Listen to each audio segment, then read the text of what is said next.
আসসালামু আলাইকুম সবাইকে। তো আজকে একটা টলনের অনুষ্ঠান আছে। তো টলনের অনুষ্ঠানে আমার বেটাকে নিয়ে রেডি হইলাম, আরও লগে 2-4 জন আছে, যার জন্য স্কুটিতে থুয়ে গেলাম। যাওয়ার ইচ্ছা ছিল না, যদিও আমার বেটাটা শোনার পরে থেকে এরকম লাফালাফি করতেছে, ওর জন্যই মূলত যাওয়া।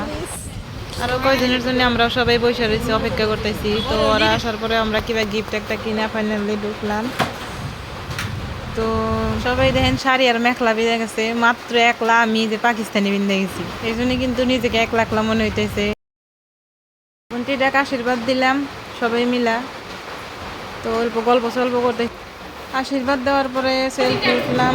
সেলফি আর ভিডিও বানানোর জন্য বোনটিটাকে লগে নিলাম, কিন্তু বোনটিটা দেখেন শরম পাইল।